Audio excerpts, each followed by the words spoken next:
My alarm echoed through my room, making my head spin. I loudly groaned and slammed my hand on top to stop the beeping noises. My room was big, white and grey. There wasn't any mess in my room. No clothes on my wooden floor, no dust in my high-gloss white lockers. Polaroids were pinned on my walls with silver tacks. There were several shelves filled with books, horse figures, and nail varnishes. There were some drawings pinned up on the cool grey wall, surrounding a black, flat-screen TV. They were neatly shaded sketches of my favourite people: Richie Tozier, Eddie Kaspbrak, Bill Denbrough, and Stanley Uris. I loved most of the characters from It, which was my favourite movie. I despised the child targeting demon, the one with messy red hair and pale skin, Beverly Marsh, and I guess the other child targeting demon, Pennywise, is also horrible. You know, the other one with messy red hair and pale skin. Conspiracy. I took the last pill from the bottle and placed it on my tongue before swallowing it with a glass of water in my locker. Shit! I'll have to go to the pharmacy later to get more headache pills. After a few minutes, the pain in my head simmered, and I got out of bed to pick clothes. I placed my hand on the ice-cold, silver handle of my white wardrobe and pulled it open.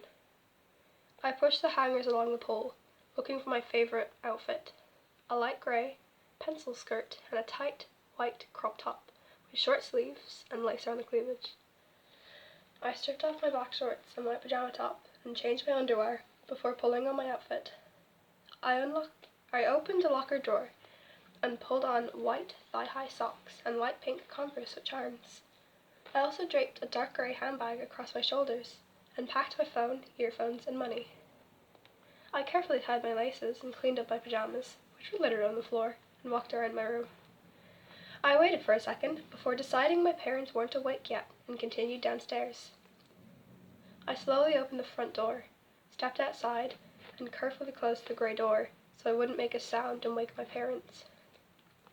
I walked past all the boring houses and down to the village, where I found the pharmacy. As soon as I stepped one foot inside the pharmacy, my head hurt more than it ever has before. Even though I took my pill about half an hour beforehand, I dropped to the stone-cold ground with my head in my hands and waited for about 20 seconds for the migraine to lift. I shakily stood up, but instantly slammed my back against the wall behind me.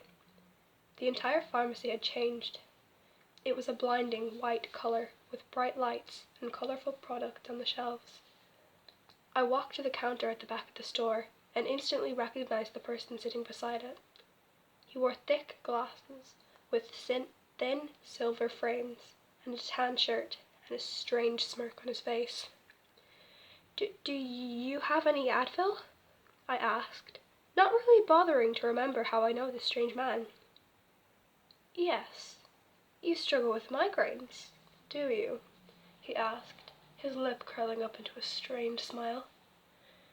"Yes. How do you know?" I raised an eyebrow, not entirely expecting a proper answer from someone as strange as this. "Just a guess." "You dress inappropriately for someone your age," he pointed out, not even knowing my age. Okay. How much is it?" I tried to ignore how he dragged out his words, as if he was teasing me. It felt weird, like he was flirting with me. But people in 2018 don't flirt with children that often. They know they'd get in trouble.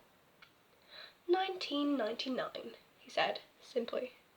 I handed him the money and watched as he grabbed the box of Advil. It looked strange. Old, almost. Everything about this place was old and strange. I turned and walked to the aisle on my right. A girl with bright orange, messy hair stood there, in a white, flowery dress. She had bright blue eyes that were so familiar. Everything about this girl was familiar. Suddenly, my jaw dropped. I slowly walked towards her and smiled uncertainly. Hi, I'm Leah Wheeler. I narrowed my eyes slightly. Who are you? I'm Beverly Marsh, she frowned, confused. And what's the date? My eyes widened. June 2nd, 1986. We got to school later, but I skipped. Why? She narrowed her eyes and shifted her weight, her face portraying an emotion that could only be described as confusion. No reason. Bye, I said, before running out the door, conspiracies floating around my brain. Beverly didn't skip school in the movie. It's like the movie.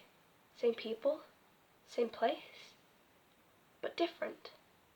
Almost like me being here changed everything.